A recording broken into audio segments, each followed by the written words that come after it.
Dear friends, welcome to Indian Meditation Center. Check.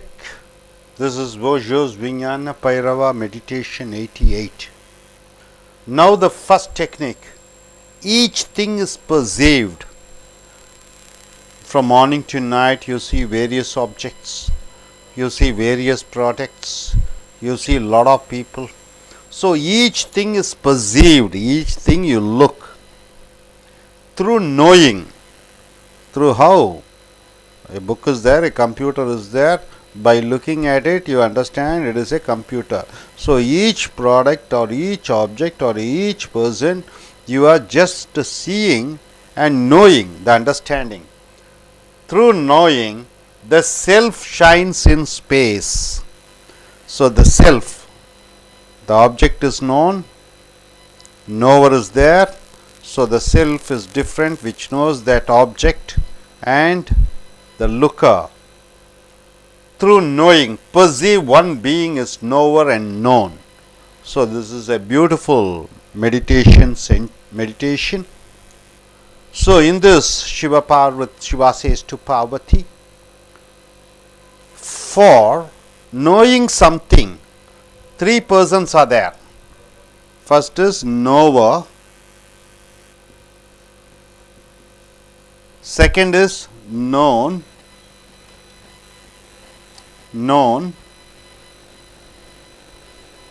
So knower, this is the person, or you can say this is the mind.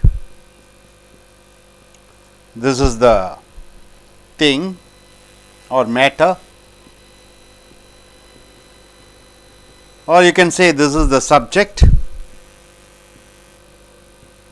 This is the object.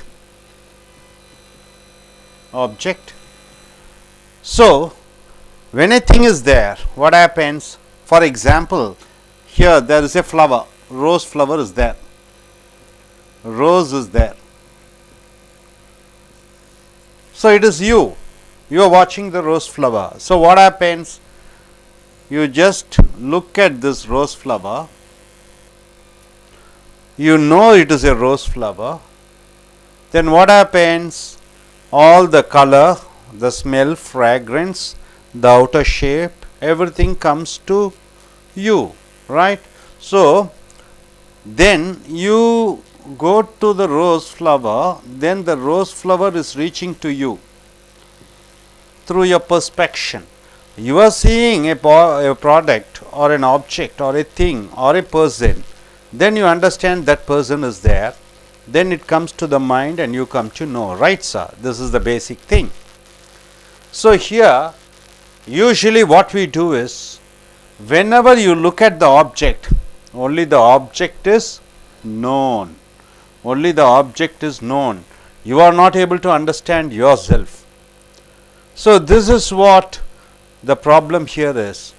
So if you think only about the rose flower, then what happens? You miss this person. When you look at the rose flower or when you look at the person, you have to give 100% concentration, attention. To know this is the rose flower, what you have to do? You have to give 100% attention. Only when you give attention to the rose flower will tell what it is. So you get a knowledge. So here, knower, known, this is called knowing, right sir? Knowing. This is the knowledge. This is the knowledge. Knowledge.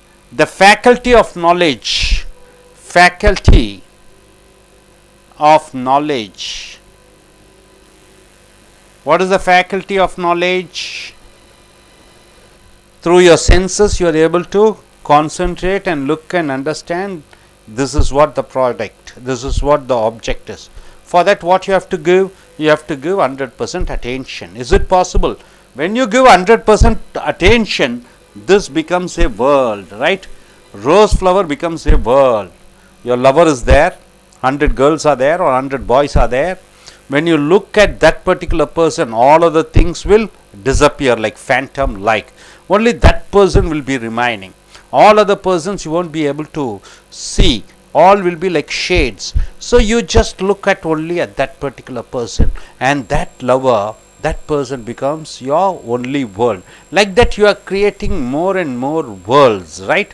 So what you are able to understand is, you know only the object, you know only about the known, you know about the matter, you know about the object, but you are not able to know about yourself. It is something like one-sided arrow. So here Gurdjieff, George Gurdjieff, a philosopher, he tells it should be double-sided. The arrow should be double-sided. Not only you should know about the object, you should know about the knower. You should know about the person who is looking at it. You always, from morning to night, what you do, you look only at the object, you get attached to the object, you get identified with the object. The object may be your power, your position, your status, your friends, girlfriend or boyfriend or lover, husband or wife. You get so attached to that, you won't be able to understand who you are. It is one-sided. So here Gurdjieff says, not only you have to concentrate on the object, you have to concentrate on the knower. This knower is the mind, right, sir? So once you are able to find that mind and known, or the mind and the matter, subject and the object, or about the knower and known, then you are in the middle path. Then you are in the middle path. This word middle path is told by Buddha. Buddha says it is the middle path, or Majjhim. You call it as Majjhim Nikaya. So you are in the middle path. Once you are able to see the knower and known, you come out, then you become what? In the middle path. Or it is, Gurdjieff says, it is self-remembering. It is called self-remembering. So here what happened? You are in the center. This subject or the mind, it is in one side. The object is in the other side. So you will be able to see the subject and the object are same. You have transcended from the subject and object. You are transcended from the knower and known. Now you are in the center part, in the middle path. So you can see this and this, subject and object. You are not either attached to the subject, you are not attached to the object. You are in the middle path. So this middle path is the middle path is for Buddha, and Gurdjieff says it is the self-remembering. So you are in the balance. Scientifically also, you are in the exact center position. So you are not attached to this or this. Usually what human beings are in this city life, Chennai or Mumbai or Delhi, Calcutta, what happens? We people are very much attached towards the object. We don't know about ourselves. But saints and gurus who goes to Himalaya, they go in for not for object, they leave the object, they leave the wife, they leave the property, they leave anything, they go only to find about themselves. It's very difficult. Either, suppose if you want, knower is there, rose is there, beautiful rose, full attention you are concentrating, only the rose is there. Suddenly you close the eyes and you want to understand about you, you won't be able to know about you. But then suppose if you go inside and know about you, the flower is lost. Then once again you come back and give attention to the flower, then you forget about yourself. Now you go to the flower. Once again you close your eyes and go inside. So it is something like you miss each. If you concentrate on yourself, you miss the flower. If you concentrate on flower, you miss yourself. So this is what happening. That is the reason why these knowers, these are called saints, fellows who give away their property or give away the objects, and they go to Himalayas and just keep on going on thinking about themselves. Here what happens? Ordinary people, they think about the object alone. So they are attached with the object or they are attached with themselves. So the mind goes in for extreme. Mind always goes for extreme. Mind, see this mind, what it does, either it will be suppose for eating, if you it goes in for lot of eating. The persons who are ready to eat lot, who are eating lot, they will be ready to fast. The people who speak a lot, they are ready to be silent, always silent. So the mind always goes in for extremes. If you are very happy, then you feel very sad. You are not always in the middle path. Either eat too much or you don't eat. You cannot go in between. You cannot eat moderately. So the mind always goes in for extreme. That is called, the mind is an extremist. It doesn't stay in the middle path. Always it goes in for either for or against. Only if your mind is there. Suppose if you are a Christian, the mind always goes for the people who are not following Christianity or not following Hinduism or not following Islam. So the mind always needs an opposite. If you belong to one party, you are against BJP. If you belong to BJP, the mind always opposes to Congress. So the mind always goes in for extremes. It doesn't go in for the center path. So here this entire sutra meditation says, go in for center. So once you go in for center, it takes some time. Once you come to the center point, then what happens? These two are wings. Which is the wings? It is the mind in one side and it is the object on other side. So you are fixed in the center point. When you are fixed in the center point, what happens? Just like you witness, morning comes, afternoon comes, evening comes, night comes. So you just be witness for that. You won't get attached to the morning. See, for example, happiness comes, sadness comes, anger comes. So you understand, just like morning, afternoon, evening and night, these moods also come and go. You just be the witness. You don't get attached to the witness. If you get attached to the witness, what happens? Then the life will be miserable. So Buddha says, in the middle path there won't be misery. In the middle path, he doesn't say you will be blissful, because if there is happiness, always there will be sadness. So he says there won't be any misery at all. See, there are two things. From morning you walk, this is the waking stage. Night when you go to sleep, it is dreaming stage. So two states are there. One is waking state and dreaming state. In the waking state, you remember the dreaming, what dreams have come. In the dreaming state, you don't know what it is in the waking stage. So which is the real one, waking or dreaming? In the waking stage, you can remember the dreams. In dreaming stage, you don't remember the waking stage. So both are not real. So here, Lord Shiva says, you should be witness for both.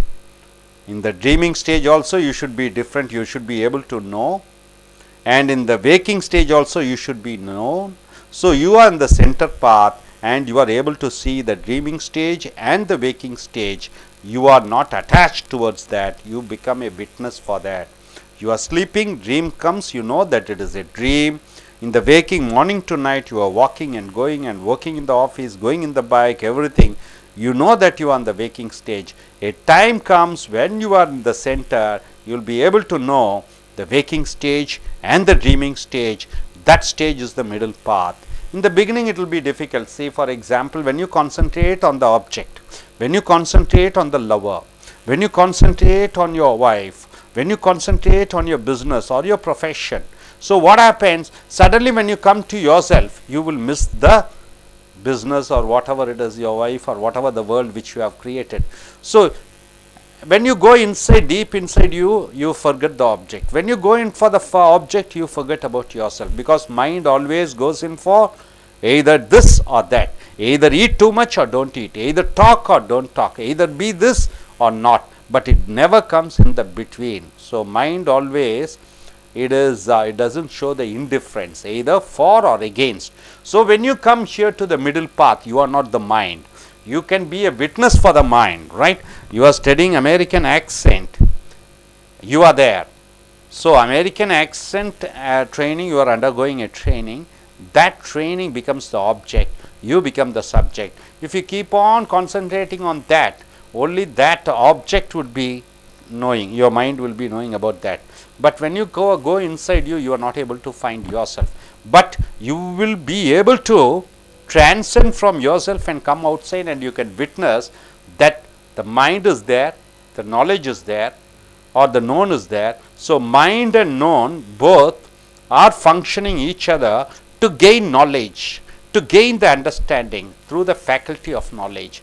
Once you are able to understand the witness, that you are the witness, and the mind is in one side and the objects are in the other side, and you are not attached either to the object or to this.